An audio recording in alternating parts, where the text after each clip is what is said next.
7 o'clock, so I'm going to go ahead and call the regular city council meeting to order. If you would like to please rise and join us in the Pledge of Allegiance. I pledge allegiance to the flag of the United States of America and to the republic for which it stands, one nation, under God, indivisible, with liberty and justice for all.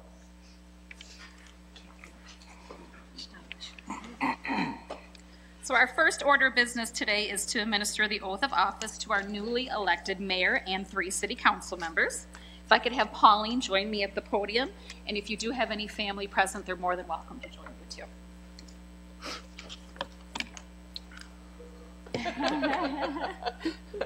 You want to raise your right hand and repeat after me. I do solemnly swear that I will support the Constitution of the United States. I do solemnly swear that I will support the Constitution of the United States And the Constitution of this state.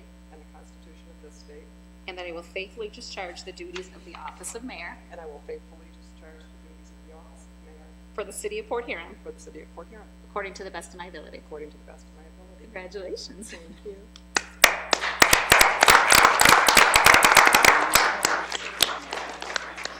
So next, if I could have Anita, Jeff, and Conrad join me down here. And again, if you have any family present, they're more than welcome to come down. I got my 2 uncles back there. She's got the whole row. I'm going to have you guys probably just stand right on up there too. That way we can get a good picture of you, okay?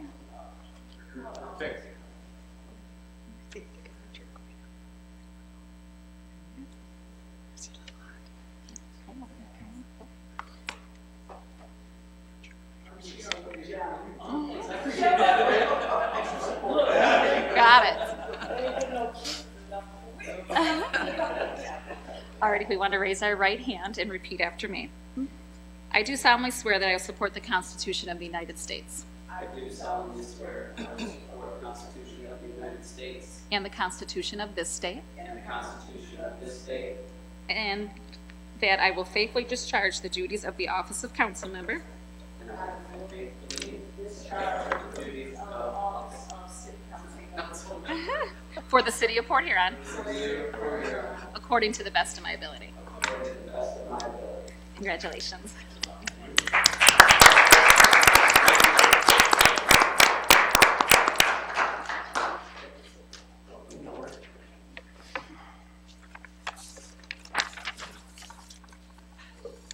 That's nice.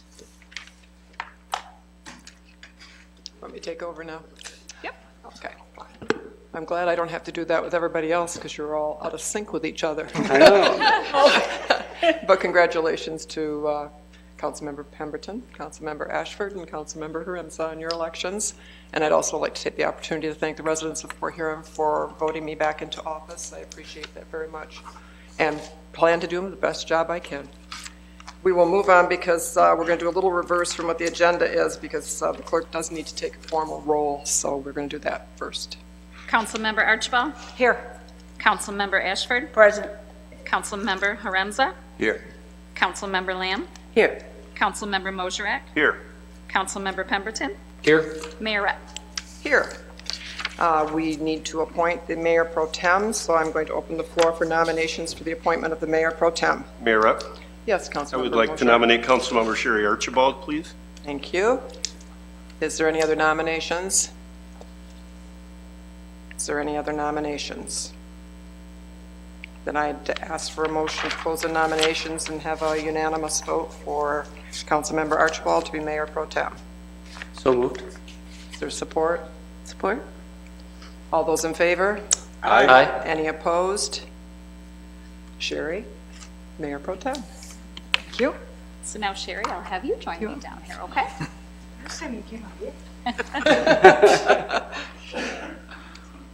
You can borrow my husband for family if you'd like.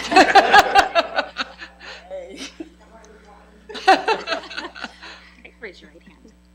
I do solemnly swear that I will support the Constitution of the United States I do solemnly swear that I will support the Constitution of the United States and the Constitution of this state, and the Constitution of this state, and that I will faithfully discharge and that I will faithfully discharge the duties of the office of Mayor Pro Tem the duties of the office of Mayor Pro Tem for the city of Port Huron, for the city of Port Huron, according to the best of my ability. according to the best of my ability.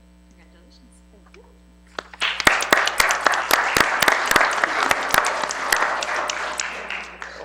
you. Yeah, congratulations. We will move on as soon as the clerk sits down. Give you a minute. Thank you. You have the minutes from the last regular meeting of October the 24th. Is there a motion to receive and file? So move, Madam Chair. Thank you, Councilmember Support. Ashford, supported by Councilmember Mosrak. Any changes to the minutes? All those in favor, please indicate by saying aye. Aye. Any opposed? The minutes will stand as submitted. We'll move into public comment. If there's anyone in the audience who wishes to address the city council, please come forward, give us your name and where you live, and you have 4 minutes. Good evening. My name's Ken Harris. I live on 1521 Wells Street, City of Port Huron. And first thing off, I want to congratulate the people who were re-elected to their position in the city council. But one thing I'd like to bring up, since October 15th, that's the first time we saw the leaf collection in the city of Port Huron, and the last time. I don't know where it's happening. I know it's happening over further south of us, but they haven't reached us for a second trip. And the only thing I have to say good about it is the fact that the neighbors seem to kind of got together and started bagging things, and the ones that had them strayed there, even with the north wind and stuff, had made amends to get them in the right order. The other thing that I'd like to bring up tonight is Resolution 6 and 7. You know, we've discussed these things in the past and stuff, and it has to do with some of the programs, some of what we want to do, and some things that we didn't get were incomplete. I think the new proposal kind of minimizes the effects of taking the money away from sidewalks and the rental assistance program with the Community Action Agency. So, but other than that, I think we're probably heading in the right direction. I don't think we're going to see any American Rescue money after this year, so I think how we spend it is very important. The last thing I'd like to bring up is the fact that following Thanksgiving, the first actually hockey event of the season for high schools in Port Huron is the Larry Mann's Tournament, and they'll be held on Friday and Saturday after Thanksgiving. Thank you very much. Thanks, Ken. And there will, the city manager is planning on giving a little bit of a report at the end of the meeting on the leaf collection, correct? Is there anyone else in the audience who wishes to address the city council this evening? Please come forward. My name is Marcia Mahaney, and I live at 921 15th Street, and I have noticed some stop signs that need replaced. You can see that you can barely see that. Okay, so it's over by Sam's, and here's one. You can't see it so well in the picture, but it's all cracked, and it's very faded. Where did you say the first one was? They're both over by Sam's. One is as you come away from the gas pumps. Sam's is in the township, not in the city. This of is Port none Huron. of your issue? No. Okay. Sorry about that. I don't mean to cut you off, but Sam's is okay. out in the township, Port Huron I Township. took it to the wrong place. Yeah, that's okay. All right, and the other thing is, the sign next to my house at 15th and Pine is starting to act like it's going to fall over. We will look into that. Thank you. Miss, if you leave me those, I can get those to the township supervisor. Yeah, you can just bring them up if you want. And he'll pass it along. Then you don't have to make another trip someplace. And you got the 15th and Pine.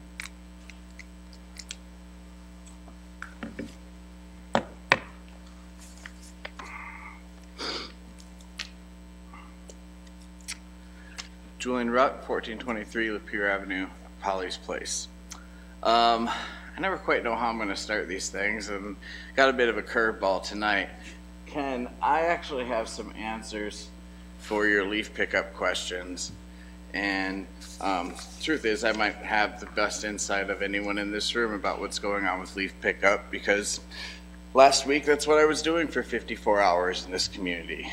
Leaf pickup with Mterra, which is something I've done seasonally with them periodically in the past, and I'm going to be doing the next few weeks as well. Part of my mission and recognition that the two most important roles in any community are food production and waste management. So that's why, having got the food production part down with Polly's Place, I've been temping periodically throughout the year with Imterra to get my eyes on the waste as well. So, you know, that's just a tag on to what Ken's asking about, so maybe I can talk to him a little bit about that afterwards as well. So there's been some oaths of office tonight. Obviously, the majority of everybody's still here. We have a new face. Welcome, council member. I wonder if this council understands that at this moment you're catching a falling knife that is Port Huron. With 28,000 and dropping, and 1 in 4 living in poverty. 1 in 4. That's a lot. That's twice the national average of 1 in 8. And it's really painful to sit up in the audience and see and hear a lot of, oh, we're turning things around. Oh, we got a water park. Oh, we got this. Oh, we got that. A pole barn for inanimate objects at the park center there. And 1 in 4 are living in poverty. We have hours-long conversations that need to be had. Hours long.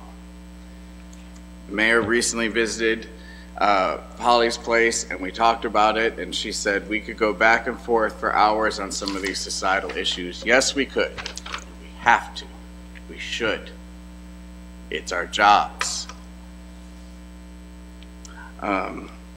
It's been my job here to keep bringing this to the city and to basically assess to what degree each of you individually are supportive of the idea of free food and urban farming in Port Huron. And I feel like at this point I have a pretty good idea.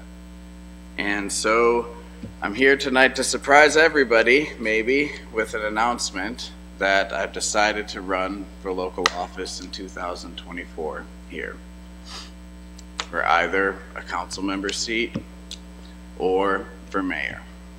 And that remains to be seen which that will be. I'd like to see Councilmember Ashford as mayor, personally. And if that's something she chooses to do, then I'll only run for council member, because I think she'd be really good at the job, much better at it than me. But I'm gonna run, because I feel like that 1 in 4 have not had their voices heard well enough, and it's time to change that. Thank you. Is there anyone else in the audience who wishes to address the City Council this evening?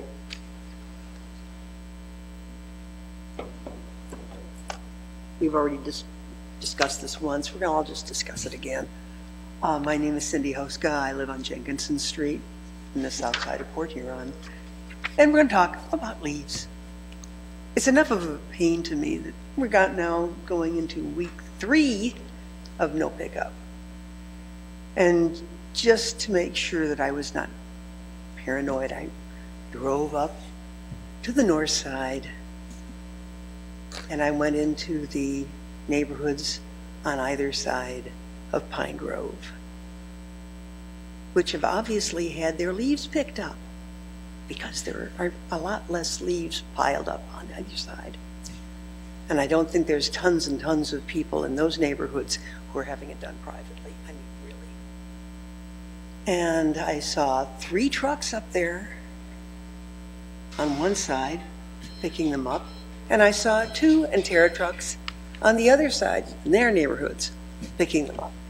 And I have seen no trucks in 3 weeks picking them up on the south side. Now, it is conceivable that I might have missed 1 truck wandering around someplace lost on the south side, trying to find the north side.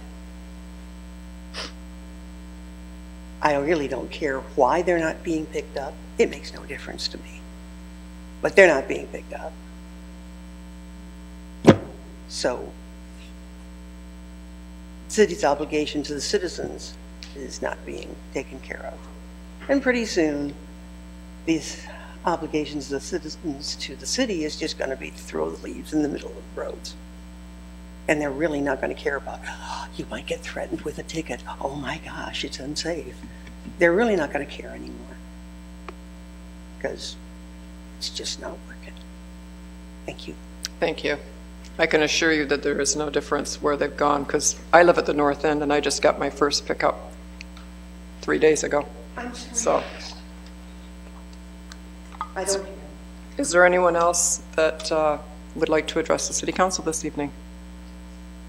Seeing no one, I'll declare public comment closed. We will move on with the agenda. The next item on there is the consent agenda. Is there a motion? So moved. Thank you. Mayor Pro Tem Archibald, supported by Councilmember Lamb. You can take the vote, please. Councilmember Archibald? Yes. Councilmember Ashford? Yes. Councilmember Haremza? Yes. Councilmember Lamb? Yes. Councilmember Mosrak? Yes. Councilmember Pemberton? Yes. Mayor Rep? Yes. Items on the consent agenda, received and filed notifications from the Michigan Liquor Control Commission. One, that an application has been received to transfer ownership of a 2022 Class C and SDM license to Active 2 LLC located at 706, 708 Lapeer, and another one to transfer ownership of an escrowed 2022 Class C and SDM license located at 410 Huron Avenue. Approve the appointment of Michelle Verdo to the Historic District Commission with a term to expire March 10th, 2025. Approve the qualified licensed establishment Brass Rail into the Port Huron Social District and recommending applicant be approved by the Michigan Liquor Control Commission. Approve qualified licensed establishments in the Edison Social District and recommending applicants be approved by the Michigan Liquor Control Commission. Authorizing the issuance of general obligation limited tax bonds series 2022, and that is. That's not on. That was not. I'm sorry. Yeah. Which one? The bond. Yeah, okay, I'm sorry, I did get carried away, didn't I? I was just trying to get that right on through there. No, okay, that is it. So we will go now to, from the city manager, number 1. Accepting the bid from Brickworks Property Restoration LLC in the amount of $41,398 for the northeast concrete stair replacement at the water filtration plant. Is there a motion? So moved. Councilmember Ashford, is there? Councilmember Lamb. Madam Mayor and Council, this again, preventive maintenance to make sure we protect that masonry. It's an old building. This is original, so it has to be done. It was nice to see the amount of bidders we got. Is this just patchwork? It's patchwork and also repairing the side walls of the steps. Oh, okay. Thank you.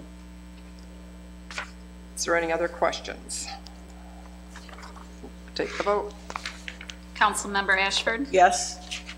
Councilmember Haremza? Yes. Councilmember Lamb? Yes. Councilmember Mosrak? Yes. Councilmember Pemberton? Yes. Councilmember Archibald? Yes. Mayor Rep? Yes. Item 2. Accepting the proposal from Johnson Controls in the amount of $70,900 to perform preventative maintenance at the air handling system and cooling systems at the MOC, Palmer Park, and utility services for a period of 1 year, with year 2 as optional. Is there a motion? So moved. Support. Councilmember Lamb, supported by Councilmember Mosrak. Discussion, would you like to explain that? Yeah, Madam Mayor and Council, we typically do this in a 3-year contract, but because we hope that in a year or so this is somebody else's problem, we decided to do a 2-year contract, 1 year in contract, and a 2nd year optional. That way, if we are still in this building in 2 years, we can execute that option to have the preventive maintenance done. But if we're not, we don't have to pay for a 2nd year that's unnecessary. Okay. Any questions from anyone? Yeah, yes, Mayor. So when we signed on Johnson Control as part of this contract, so they're for all of these multiple facilities? Yep. And so each time, each facility would have to come forth with whatever we decide to do with each one of the properties? Yeah, so assuming if we were to jettison this property in the next 24 months, we would look at a modified contract that only handled those facilities remaining. Oh, okay. Gotcha. And that's a smart move on that first year as versus the 2nd year, because it doesn't make too much sense if you've got something else in the hopper that's working. So, good call. Any other questions, discussion? We'll take the vote. Councilmember Haremza? Yes. Councilmember Lamb? Yes. Councilmember Mosrek? Yes. Councilmember Pemberton? Yes. Councilmember Archibald? Yes. Councilmember Ashford? Yes. Mayor Rep? Yes. Item 3, please. Accepting the quote from Lenco Armored Vehicles in the amount of $277,903 for the purchase of a Lenco Bearcat G2 armored vehicle for use by the police department. Is there a motion? So move. Support? Councilmember Mosrek, supported by Councilmember Lamb. Madam Mayor and Council, you all received individual briefings on this throughout the last couple of weeks. Just like any other public safety purchase, like a fire truck, this will be on a 25 to 30-year depreciation schedule. It will be used not only in the police department, but also for emergency response with high water rescue. As we have our flooding that happens, it can go into high water as well. Okay. Any questions from anyone? I know we all got a briefing on this, so I don't know if there's any further questions from anybody or not. I don't have any questions, but I do have a comment. You know, I think the next time we go through this, I know we can't meet together as a group, not unless we call it an official meeting. I think when you have a high price magnitude of this, we need to call a special meeting so everybody know where everybody, you know, you have new council members, you have someone with more experience, and maybe the discussion could be more, you know, more equal across the board where we can help each other. Because I was like, you know, pulling my hair out. You know, I'm getting ready to spend all this money on behalf of the residents and the chief and Mr. was it Kirkin? Godwin. Kaplan. Yeah, they did a fantastic job. They made the case for this, and we always usually just, you know, actually any kind of equipment that our police department needs, you know, to be better equipped to go out there and to protect our public. We support that, but no matter how much we support something, we should know through and through, you know, the magnitude of what we're paying for, and if you're getting what we say we were getting. But here at this briefing, we had it all laid out. I mean, you know, even a 5-year-old could have figured it out. You know, we got to get that, and this is the price. And so I appreciate that, you know, to the fullest from the chief and is he a lieutenant? Yes. Lieutenant. Okay. So I just want to know that we just not, you know, cut and dry, just throwing this like, just because you said it, we have to agree with it. And that's not the case. So thank you. Any questions, discussion? We will take the vote. Councilmember Lamb? Yes. Councilmember Mosrek? Yes. Councilmember Pemberton? Yes. Councilmember Archibald? Yes. Councilmember Ashford? Yes. Councilmember Haremza? Yes. Mayor Rep? Yes. We move to resolutions. Item 1 under resolutions. Authorizing 19 payments. Is there a motion? So moved? Mayor Pro Tem Archibald, is there a second? Second. Councilmember Pemberton. Any questions on any of the payments?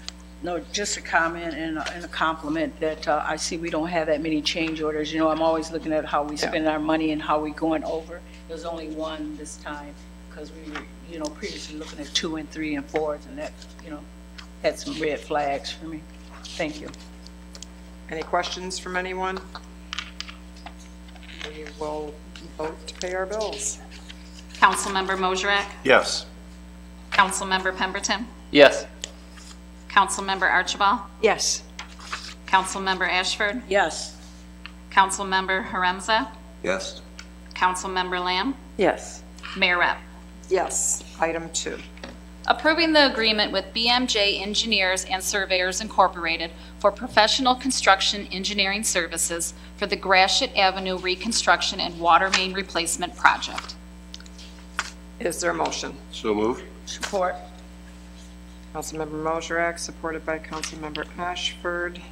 And is this the part that was put off before? Yes, this project was originally scheduled for this year, but it came over budget north of 24%. Therefore, it had to go back to the state for approval since there was needed additional funding from the state. We are using federal and state grants to help offset this project. The entire project cost is $7.2 million. It is the complete reconstruction of Gratiot from just about the bridge all the way to Holland. That's some of the oldest water main in the city, some of the oldest sewer main in the city. Of that $7.2 million, $3 million is surface work, $3 million is water and sewer utilities, about $4.2 million is the actual road work itself. This is for the construction observation and also the survey and staking. So it's $316,750 for the construction observation, essentially making sure that the project is done right and done for to specifications, and also the survey and staking is another $123,000. BMJ has done an excellent job. I think you've noticed in the last couple of years we've been using different engineering firms on some different projects, just trying to keep it a little bit competitive. We used Rowe on the multi-million-dollar Fort Street project. That was intentional to kind of diversify who we use, and so that's why the BMJ is doing graduate. The state of Michigan is paying part of that too, are they not? Correct. Yes. I will say, although it is nice having more funding, the project being delayed was really a blessing in disguise because we were not aware of the scope of what they were going to be doing on Pine Grove. And so when they did the work on Pine Grove from Hancock all the way up just to the north of city limits, it pushed a lot of diversion to 10th, Stone, and Gratiot specifically. I was in traffic jams at Holland this summer, and I remember calling our city engineer. I said, oh my goodness, if we would have actually done this project this year, we would have been run out of town because we would have had traffic jams everywhere. So the delay actually worked out very well operational-wise for the city. Any questions from anybody? Mayor, Yes, do we have a time frame as to when we anticipate? They'll begin when frost laws break. Okay. We start moving equipment. And then just... It'll probably be all-season build. Okay, thank you. Any other questions? We'll take the vote. Councilmember Pemberton? Yes. Councilmember Archibald? Yes. Councilmember Ashford? Yes? Councilmember Haremza? Yes. Councilmember Lamb? Yes. Councilmember Mosherak? Yes. Mayor Rep. Yes. Item 3, please. Approving the agreement with Valley City Sign for additional professional services for the Phase 1 wayfinding signage project. Is there a motion? Support? Nobody did the motion. You did the motion? Oh, I meant move. Support. Yeah. That's okay. It was something like that. Yeah, we got it. Right. No problem. Madam Mayor and Council, we did a design contract with Valley City Sign last spring for wayfinding signs throughout the city. This is Phase 1. If you're not from town, you may not know where the Black River Walk is. You may not know where City Hall is. You may not know where the library is. We take for granted that we know where our assets are. This is designed to provide informational kiosks, to provide wayfinding, to help really support those downtown assets. Also, they look really nice. Some of our signage downtown looks pretty dated. So what we'll want to do is, this is Phase 1. It'll be about 6 to 8 weeks from the time you authorize this to the time they build them and install them. I did that math in my head. I think the ground's going to be frozen, so we may have to wait a little bit until April unless they really want to auger that stuff up in the wintertime. The next phase we'll bring you will be for wayfinding further out in the cities to help promote some of our neighborhoods and some of our commerce centers throughout the city that are hard to find right now. We did a little bit of wayfinding in 2010, 2013 before I got here. Even that sign is starting to look old now, and so this is just a replacement schedule. So this will be through downtown. The reason why we're using Valley City Signs is they are kind of the wayfinding sign experts in the state. We use their team to design them. They have the means to construct them and install them per the scope. So that is the reason why we're using Valley City. And this will be paid for by the various DDA TIFs in the DDA district. Okay. Not general fund dollars that could be going someplace else. This funding has to be spent within the district. Any questions? Yes, the Councilmember Ashford. Yeah. Oh, is the existing signs, they're going to be taken up? Yes. Yep. Okay, thank God for that. Yeah, some local. And to the Valley City, you know, I think the standardization of the signs are very powerful, you know, in terms of visual management. You know, it flows throughout, you know, even though they all don't say the same thing, but they actually have the design to, you know, it's attractive. So it's clear, the signage, and it's, you know, and it's really point specific on the directions. That they capture that very well without saying a whole lot to, you know, to make the point. They actually came in with their experts and did a full walking tour of the city. Yeah, okay. to figure out what were the assets we wanted to highlight, what were the key locations. And so they really were boots on the ground, literally designing it. And so your phase 1 is downtown to start in the central, the heartbeat, but we are going to have, how many phases? Phase 2. Phase 2, and that will be the neighborhoods. That'll be from Griswold and Oak coming into the city, from Pine Grove coming into downtown, to our neighborhoods. How do you find Old Town? How do you find the Connor Street corridor? It'll really factor in the community as a whole for Wayfind. So you can just show up and have an idea where the lighthouse is, have an idea where the downtown is, have an idea where the historic neighborhoods are. Oh, okay, great. All right, thank you. Any other questions? We will take the vote. Councilmember Archibald? Yes. Councilmember Ashford? Yes? Councilmember Haremza? Yes. Councilmember Lamb? Yes. Councilmember Mosherak? Yes. Councilmember Pemberton? Yes. Mayor Rapp? Yes. Item 4, please. Approving the allocation of American Rescue Plan funding in the amount of $75,000 to the Port Huron Housing Commission for the purpose of renovations and upgrades to the Elger G. Harvey Reinvestment Center. Is there a motion? So moved. Support. Councilmember Ashford, supported by Mayor Pro Tem. Madam Mayor and Council, I've always heard a few comments, why don't we have a community center on the south side? We have one on the north side. Well, the fact is we do have a beautiful community center on the south side in the Harvey Reinvestment Center. That facility was built in the early 2000s. Got me on that, or late 90s? It's the 90s. Late 90s. It's the 90s. There are some upgrades that need to be done to really bring it up to standards. For one, the kitchen needs new appliances, needs some additional counter space. Upgrades to the serving counter, also bathroom upgrades to make sure they're more ADA compliant. This will be the first of 2 proposals I bring you. This one is about the interior, making it functional so people can have their family reunions, can have their funeral dinners, can have their high school graduations there. I've also been in contact with the Council on Aging, and Jim Dewey from the Port Huron Housing Commission has just been a tremendous partner. We're going to launch senior meals there. Right now, Palmer Park is not just a recreation center, but it also is a feeding center for our at-risk elderly that provides them hot meals throughout the week. Hundreds of meals are served at the Palmer Center. We believe that hundreds of meals should be served at the Harvey Reinvestment Center to those elder seniors as well. So we're working with the Council on Aging. We're working with the Port Huron Housing Commission to make that facility available. The next proposal I will bring you is I want to attach a generator to the Harvey Reinvestment Center and incorporate it into our emergency response plans. Right now, we do not have an emergency shelter or warming center should there be a long-term power outage in that area of the community. The Harvey Reinvestment Center is a beautiful facility, and with an emergency backup generator, we can make that a nice, safe harbor for those who need it should we need it. So that will come probably next month or so. I'm going to partner that with also a generator ask for Palmer Park as well. So both those facilities will be emergency shelters that will have warm and heat and light should there be an emergency. And we have had those multiple days of power outages, and it affects the most vulnerable. So again, this is to upgrade the Harvey Reinvestment Center. The Port Huron Housing Commission said they're going to put together a group of neighborhood residents to help expel the funds and design the kitchen they want and really make it functional for what they need. Okay. Is there any questions from anyone? I don't have any questions, but I think, James, when you talk, yeah, we do have a community center on the north end. And when we say that, one size doesn't fit all, they have it's whole different kind of makeup, and the Harvey Center is different.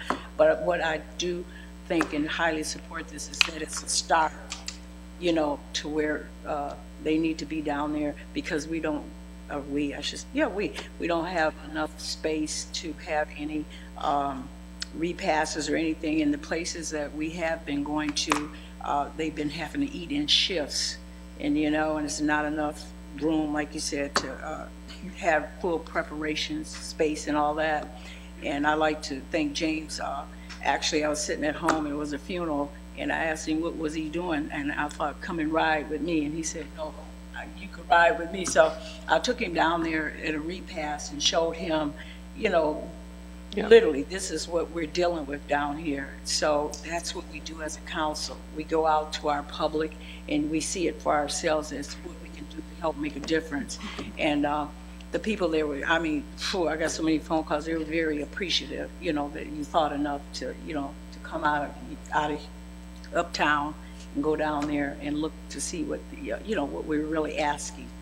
And we may ask, this is just the first, they'll be back. So thank you very much, and I hope all you guys support this initiative that we're trying to do down there. Thank you. Any other discussion? Mayor Rapp? Yes. Mayor This Pro kind of ties into the next proposal, James, that you said you'd be bringing, but my question is if we're going to turn that into a warming center, which is a great idea, will they have anything, are we talking blankets and things, do they have the storage room, or should we Yeah, they that have, be considered during this phase? Yeah, we also have mobile response teams that have assets that we deploy in the field when need be. So yeah, we'll look at outfitting them as well. With this center, as well as I've spoken with Nancy Windsor, our Parks and Recreation Director, and I said, hey, why can't we program some rec programming down there? If the center is going to be much more available, and right now there isn't access barrier to getting so people can use the facility due to COVID. It wasn't really fully reopened. Getting that facility back open, but there's no reason why we can't take some of the great quality programs we offer at Palmer and begin duplicating those and offering them down at the Harvey Reinvestment Center. So that's a conversation we're having as well. Thank you. Thank you. Any other discussion? We will take the vote. Councilmember Ashford? Yes. Councilmember Haremza? Yes. Councilmember Lamb? Yes. Councilmember Mosherak? Yes. Councilmember Pemberton? Yes. Councilmember Archibald? Yes. Mayor Rapp?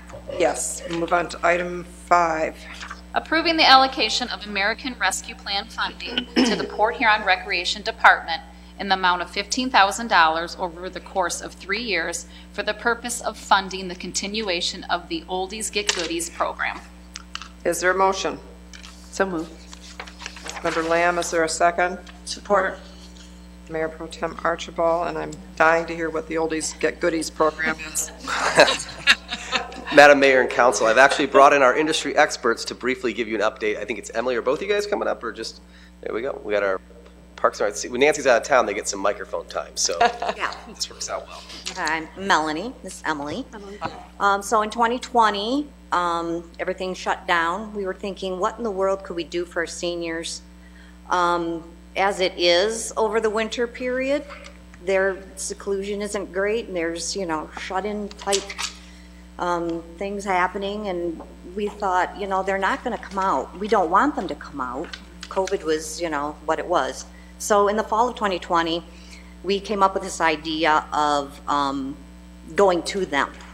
So maybe we could put together a packet of treats and something fun, crafty thing to do, and actually go to their home with it and spend a moment speaking through their door to them, because we didn't even want to breathe on each other.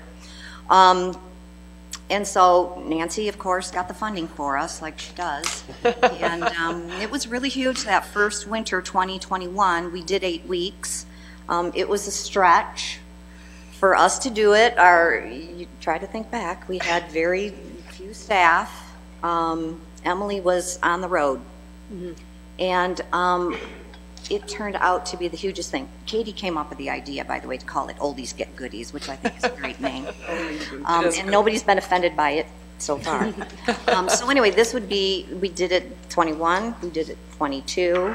Last year we had, 50? Mm-hmm. 50 people. Oh, wow. Well, that's pretty good. So, yes, and I just cannot remember a program that we have offered before where we received so many thank yous. In cards, in calls, in people coming to us. On election day this year, an elderly gentleman came to the counter and said, "Are you going to do the old people thing again? Because we've done it. We did it for 2 years, and my wife has passed away. We used to do the crafts together, and I still would like to be a part of it, and it's just such a great thing." So I think even maybe more than the fact that they get a goodie and a craft or some kind of art thing to do is the visit with Emily and our staff for that minute. That might be the only person they see or talk to in a week. And it's sad, but Emily's like, she loves the elderly. And it's just special passion for her. And so it's just been a very successful program. Love it if you would fund it for us.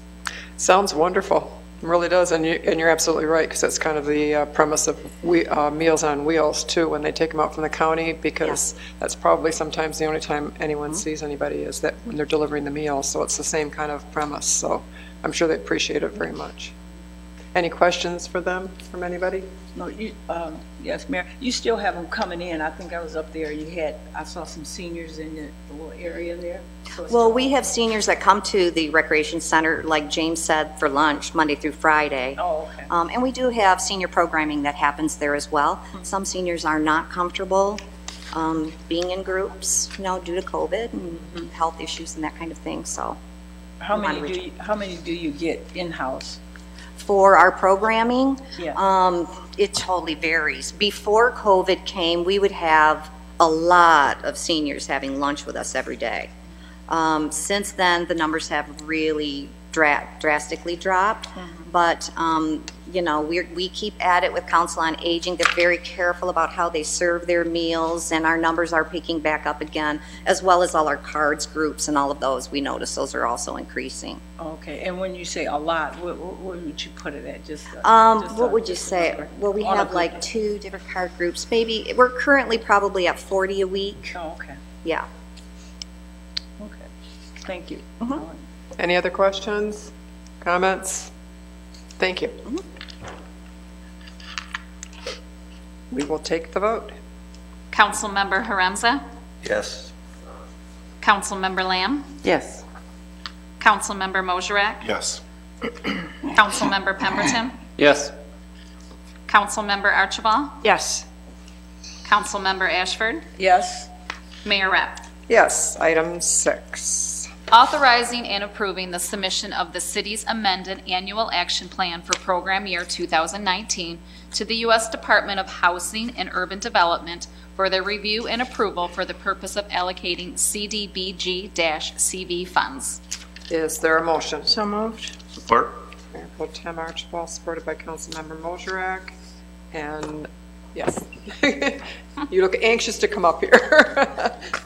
Madam Mayor and Council, we have our Community Development Director, Jasmine Thomas, the rock star we got back from Macomb County. Thank you, James. Good evening. So I have 2 resolutions. The first one is to reallocate some of our CDBG CV funding, which was coronavirus funding that we received in 2020. The funding is coming from projects that didn't materialize or funding that was returned, such as from Blue Water Community Action. We had originally given them money for a rental program, but they received a large sum of funding from MISHDA in 2020 to do eviction diversion, so they returned our money because the MISHDA money was their priority. So what I am proposing is reallocating that money to a downtown broadband project. We would be putting reliable broadband throughout downtown. We did a survey a few months ago. The feedback was that with us being so close to the border, the broadband downtown is sometimes shoddy from the businesses and things like that. So this would give people reliable internet if we ever had another shutdown. Students, teachers, whoever professionals who are working from home would be able to come downtown and access this broadband and have a reliable connection, but also be able to socially distance because it'll be able to be accessed in pocket parks, from your car, from parking lots. I know there's a lot of picnic tables and sitting areas downtown, so they'd be able to utilize those. My goal is, if this is approved, is to get an RFP out for this project in December. We are in a deadline to spend the money, so I'd be looking for the project to start as soon as the weather is nice enough in the spring. And this is the item that's like on item 6 then, that we're talking about right now, and then you'll have another one after that. Yeah, that is correct. Okay, so we're just dealing with that one right now. Is there any questions for Jasmine? No, but I think it's great, Jasmine. Thank you. Because I think it's right in line and in coordination with our growing downtown area, the loss and everything that's there and coming. Yes. So good move on behalf of you guys, the staff. Thank you. Jasmine, real quickly, there's a lot of back-end work and meetings that you put in this that people don't see. Can you tell the mayor and council about your communications and meetings with HUD regarding this? Yes, so if this project happens, we are going to be pioneers. No other community in the state of Michigan has used their CDBG-CV for this purpose. So we are actually going to be the first ones, and HUD has reached out to me, and I've talked on some meetings about what we're doing with it. They're very excited about this project and very supportive. We've probably taken 4 to 6 meetings with them in regards, and they've been very helpful about getting it off the ground. Because it is a federally funded project, there's Davis-Bacon requirements, environmental review concerns, and they've been very supportive with it. So if it happens, I wouldn't be surprised if there's not maybe some news coverage or... It's always nice. Yeah. And so it's nice to have a project that HUD is really supportive of. Yeah, the issue of broadband and accessibility is one that's, in every community across the state. Yes. Yeah, right now, everybody's kind of looking at that, so. Yeah, it'll help close our local digital divide, hopefully, and give people access they don't otherwise have. Very good. Is there any questions on this item? You might as well just stay there for the next item if you're. Okay. We'll take a vote then on this one. Councilmember Lamb? Yes. Councilmember Moserak? Yes. Councilmember Pemberton? Yes. Councilmember Archibald? Yes. Councilmember Ashford? Yes. Councilmember Haremza? Yes. Mayor Rep. Yes, item 7. Authorizing and approving the submission of the city's amended annual action plan for the program year 2022 to the U.S. Department of Housing and Urban Development for their review and approval for the purpose of reallocating CDBG funding. Is there a motion? So moved. Support. Mayor Pro Tem Archibald, supported by Councilmember Moserak. And go ahead if you'd like to explain this one. So this substantial amendment is to our 2022 plan, and it would move a little over $330,000 from various activities into our housing rehabilitation program. As you've seen in your packets, we have a lot of old funding that needs to be cleaned up.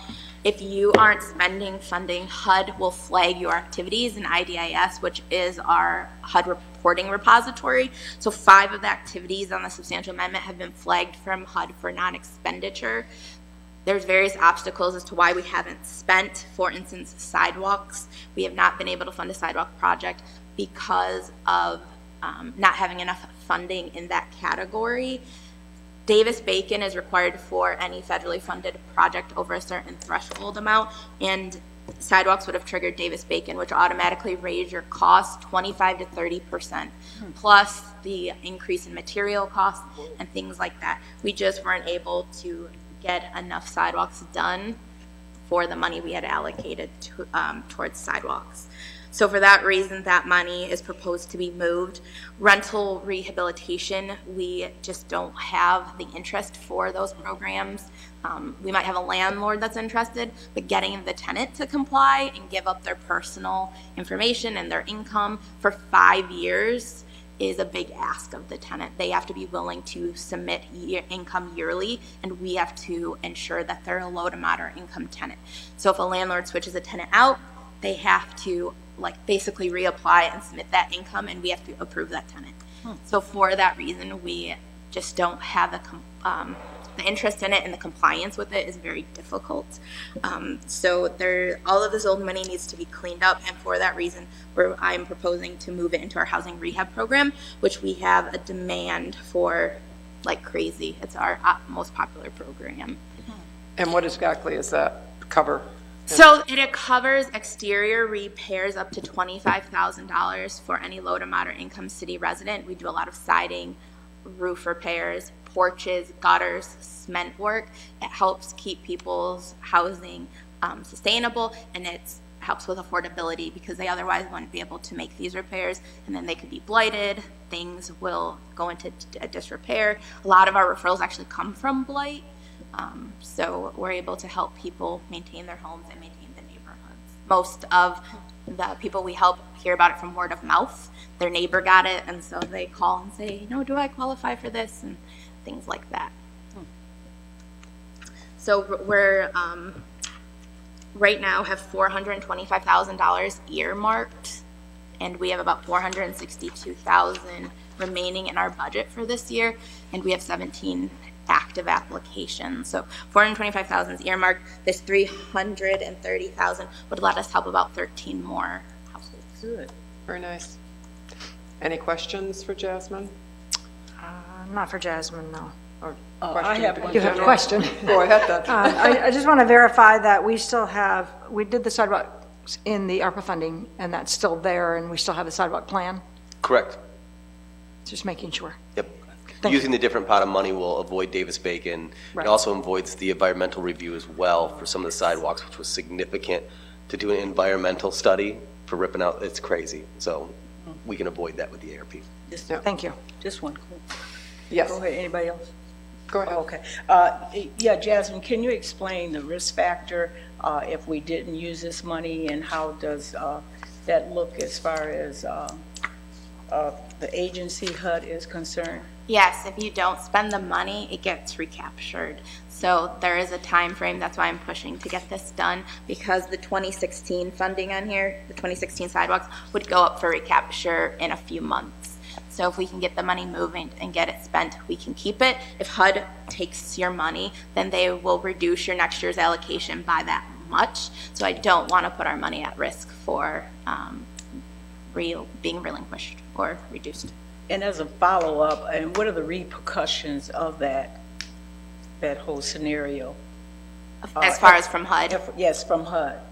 It doesn't look good if you don't meet your timeliness for future funding allocations. And right now, we always meet our timeliness, so I want to make sure we're able to meet that. Our timeliness deadline is in May. I believe it's May 6th. So I'm on a time frame right now, a time crunch, to spend so much money. So reallocating this money will help us meet that timeliness requirement. Okay, and so with that, it's a possibility that the next time allocation comes around, we may not get as much as we did before. Yes, if your money is recaptured, that is correct. Yeah, if you don't spend it. Right. Thank you. Yes. Thanks, Mara. Anybody else have any questions, comments? Madam Mayor and Council, I'm just going to again reiterate, as you can tell, Jasmine is wicked sharp. She's done a tremendous job when she onboarded to really bring that division up to speed, to really look back on where things were coming off the rails and wanted to be addressed. And she's doing a tremendous job, and I am confident she will one day sit in this chair. Thank you. Thank you, Jasmine. Jasmine. We will take a vote. Councilmember Mosiak? Yes. Councilmember Pemberton? Yes. Councilmember Archibald? Yes. Councilmember Ashford? Yes. Councilmember Haremza? Yes. Councilmember Lamb? Yes. Mayor Rep? Yes. Item 11, we can now do it. Authorizing the issuance of general obligation limited tax bonds, Series 2022. Is there a motion? So moved. Support? Councilmember Pemberton, supported by Councilmember Lamb. And yes, Mr. Freed. Madam Mayor and Council, at your last meeting, you issued a notice of intent not to exceed 13 million. We have brought that down to 10 million. I do not intend on issuing bonds of 10 million. I believe that our actual bonding will be closer to 9.5 million, with the proceeds being deposited towards the construction costs. We do have some funding in the land purchase fund that we can use to offset additional borrowing. Also, we have some funds from Station 1, some contingency funds that aren't being spent that we will reroute back to this project to help reduce the borrowing amount. We really want to keep that below 9.5. That provides a very comfortable payment going forward. The idea that the savings of operations and repairs from the current central station will help offset this lower payment for the new central station, because the old central station was nickel and diming us so bad, and there's no operational R rating at all for efficiency. So that is the intent, to borrow as little money as possible. We do plan on having a groundbreaking sometime between a little after Thanksgiving to break ground on this new fire station. Any questions, comments? Sounds like we robbing Peter to pay Paul and stay in good grace or something. But it's all good, rather than just borrowing it. Well, what we're doing is we're essentially capitalizing the asset over the lifespan That way, Amortization. I yeah, got that you. way all the citizens today aren't paying for the full cost of a fire station for citizens 30 years to go. Interest rates on the muni bond market, taxable bonds, are significantly lower than interest rates that you would see in, say, your residential. Right now, muni bonds are sitting around 400, essentially 425 basis points, 435 basis points. So it's the cost of the current station, the cost of the repairs that you would have to make at the current station simply are no longer viable. Right. So this was we put this off for, I believe, 35 years when we first started talking about this. We have invited to the groundbreaking all the former fire chiefs who are still alive to join in as well. Great. Any other discussion? We will take the vote. Councilmember Pemberton? Yes. Councilmember Archibald? Yes. Councilmember Ashford? Yes. Councilmember Haremza? Yes. Councilmember Lamb? Yes. Councilmember Mosherak? Yes. Mayor Epp? Yes, item 12. Approving the agreement with Intratech PSI for special inspections and construction materials testing related to the construction of Fire Station Number 1. Is there a motion? So move. Councilmember Mosherak, is there a second? Second. Councilmember Lamb. Madam Mayor, we did receive 2 proposals. This was the lower cost option. That's not necessarily why we went with them. They have done work for us for many, many years. What they do is if we say we bought concrete that must withstand a 3,500 PSI test, they do the 100%, they take a sample of the concrete being poured and do the 3,500 PSI test to make sure it's the same quality. If we say we have asphalt that must be at a certain density level, they take the asphalt sample to make sure it's at a certain density. What this allows us to do is not only to make sure that we're getting for what was designed, but we're getting the quality material that was bid spec'd. And they're the third party that does it. Any questions? We will take the vote. Councilmember Archibald? Yes. Councilmember Ashford? Yes. Councilmember Haremza? Yes. Councilmember Lamb? Yes. Councilmember Mosherak? Yes. Councilmember Pemberton? Yes. Mayor Epp? Yes, item 13. Approving the purchase agreement with Metro Opportunities 10 LLC to purchase city-owned property known as 2831 vacant lot Dove Street. Is there a motion? So moved. Mayor Pro Tem Archibald, is there a second? Councilmember Mosherak. And Mr. Freed. Madam Mayor and Council, I applaud you all for your strategic foresight and planning in our industrial park. We assembled land over the course of several years. We cleaned that land. We utilized grant funding to clean that land and to make it available to attract new industries and new jobs for the citizens of Port Huron. We met with this developer who is incredibly capable and proven. He has built everything from Amazon distribution centers to last mile distribution to major industrial facilities that are sold and leased. His goal is to buy this property within 12 months of closing to build at least a 75,000 square feet, but it's looking like it's going to be a 100,000 to 150,000 square foot facility as a spec building. So what he does is he builds, very similar to what the city used to do, builds a very large industrial building, and then he looks for a tenant to fill it. The reason why this is strategic and why this is very important to have is we have no building stock on hand. Right now, the entire industrial park is filled. In fact, we have many of our users which are sharing buildings because they're so tight on space. For instance, ALD and Pregis USF and Pregis share a facility because they don't have another building available. We have at the city looked at building another spec building like we used to, but again, having a private developer come in and do it is equally is good. Why this is important is the MEDC sends out RFIs, essentially a request for information on sites.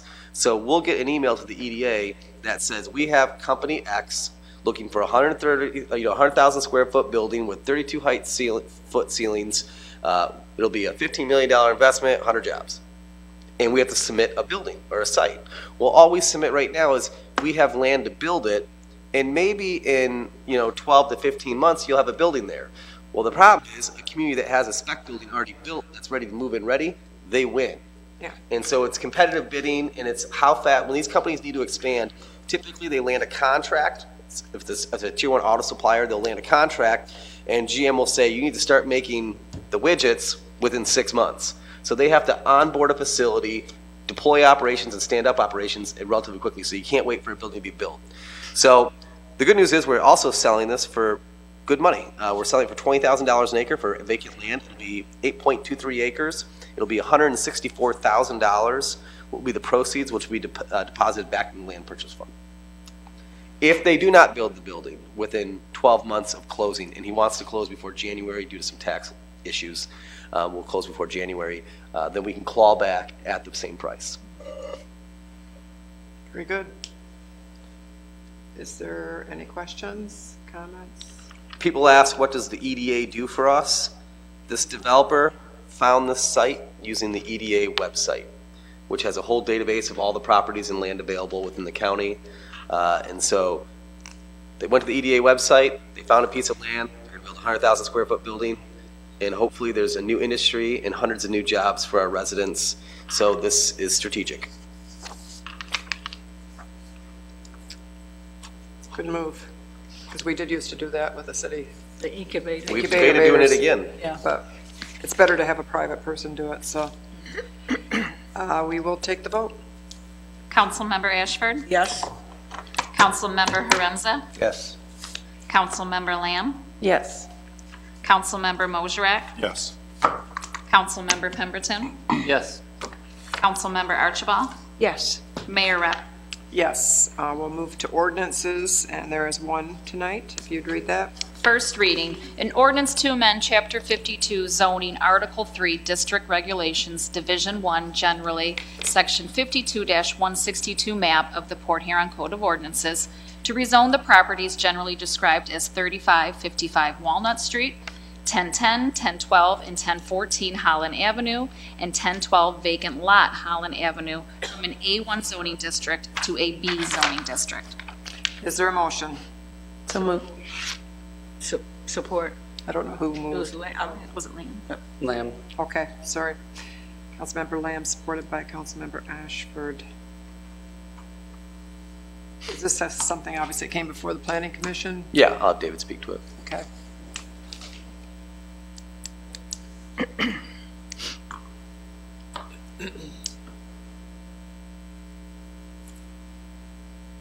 Good evening, Madam Mayor and Council.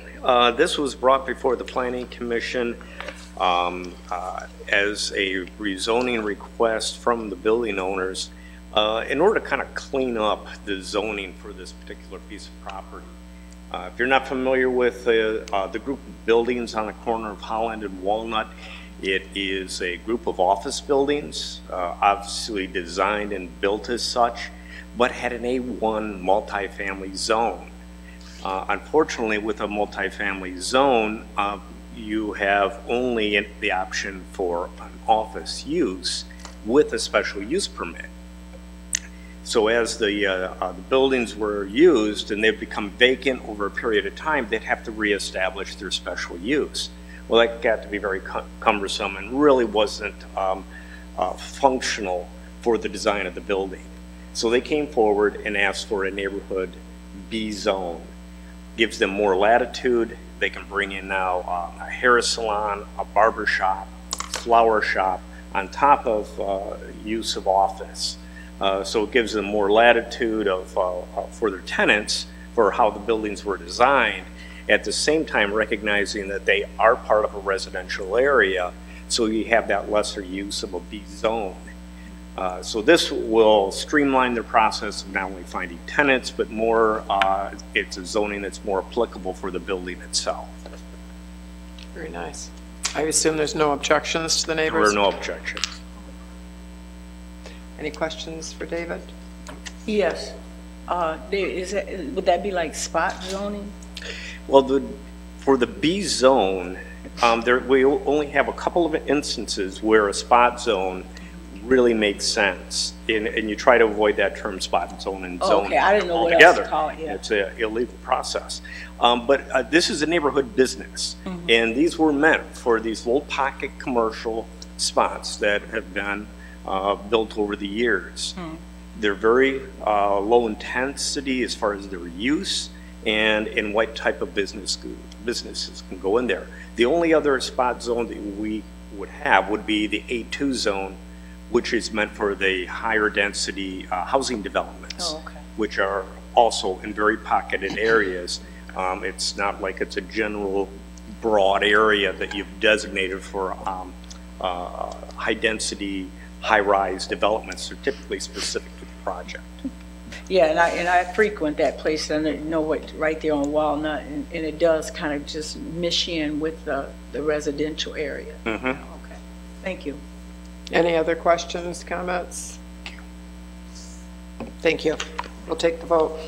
Councilmember Haremza, Yes. Councilmember Lamb, Yes. Councilmember Mosherak, Yes. Councilmember Pemberton, Yes. Councilmember Archibald, Yes. Councilmember Ashford, Yes. Mayor Rep. Yes, that concludes our regular agenda. We have a couple of announcements. The city offices will be closed November 24th and 25th in observance of Thanksgiving holiday. And the annual Santa Parade will be held on Friday, November 25th in the downtown area. I have asked the city manager if he'd give a report on the leaf pickup. So you're on. The report on the short end is it's terrible. Yes. It's not going well. We recognize that the leaf pickup has been woefully inadequate and just simply not appropriate for our residents. The issue is you have MTerra crews that are out there very hardworking, doing the best they can. The problem is MTerra has not deployed enough staff and enough assets in the field. We were promised consistently that we would have 4 rigs, 2 rigs in each zone working constantly. That has not been the case. Some days we get 2 rigs, some days we get 1 rig if we're lucky. I did call MTerra. I talked to their leadership team, and I said, candidly, this is unacceptable. It's been progressively getting worse every year. I mean, they were bad the first year, then they were really bad last year, and now they're abysmal this year. I told them I'd fire them, but the problem I have with firing them right now is there's no one else that can come in and complete the job. You'd have to go out, hire people, lease the equipment. So I could fire them today, which we debated last week, but then how do you get the leaves picked up before the snowfall? So our best option is to let MTerra keep making the loops, and they will get the leaves picked up. They may be doing it in the snow and in the freezing cold, but that's their choice. And then I will bring the mayor and council a rebidding of this contract in the spring. It is time to open this back up for bid. It is time to find more capable and qualified folks who can deliver on what they promise. So it is abysmal. We plan on rebidding the contract. And if they are the low bid next time, I think the mayor and council have enough experience now with them to really let that weigh heavy on the decision. Leaf pickup is always difficult. No matter how good the contractor is, there's always going to be folks who are not happy. One of the issues, and I will give MTerra a little credence on this, is the worker shortage. It is incredibly difficult to find people to work. We could barely get the parks mowed this summer because we didn't have enough people to work. We have vacancies all on the second floor right now. If you go look at the city vacancies, we have a ton of them. So I do understand that MTerra is not immune to the same challenges that all other employers are facing right now. And who's to say, but if we had another firm in here, they would be facing the same challenges of a worker shortage. So again, it's about the number of assets that were promised versus what was actually deployed. If we would have gotten those 4 rigs every day working in the city, I think the day's status update would be much different, but we have not. For the last week or so, they have had 4 rigs here. They have played a little catch up, but again, it was supposed to be getting picked up every week. I got picked up, I just got my second one. First one in late October, my second one just came literally yesterday. The mayor didn't get hers picked up till Thursday last week. Till Thursday last week. It's just unacceptable. So for the residents out there, we hear you. We're equally as annoyed. It is unacceptable, and it won't be tolerated in the next contract. We should just start burning our leaves. Are we still paying them the same? We have a tonnage contract rate, so if they pick them all up, we will pay them, but they won't get the contract again. Oh, okay. Yep. Anything else to bring before the council this evening? Mayor? Yes. I would just say, James, I agree with you with the worker shortage, with the leaf pickup and stuff, but the 2 years that I've served on council, I haven't been impressed or happy with MTerra. We had the bladders on the trucks leaking all over everybody's neighborhoods.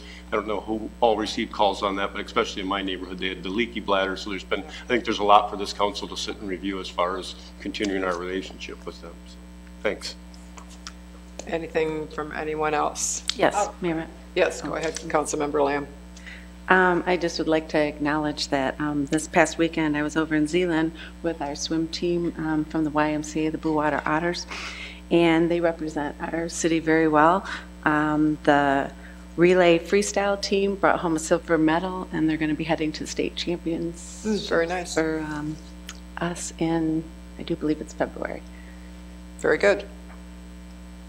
Councilmember Ashford. I would just like to thank all the people that voted out there and the votes that I've received and everything. Just want to tell you that I'm going to continue to do my God-given best to represent the citizens of the city of Port Huron with clear and concise and integrity in my leadership in this spot. It's not just because, you know, you're council members, I'm all into this, but I sincerely care about people and government and trying to bridge that together so you can understand a little bit more better what we do in our communication and making sure you know that you count. So thank you very much from the bottom of my heart. Anyone else? Then I will entertain a motion to adjourn. So move. Meeting is adjourned.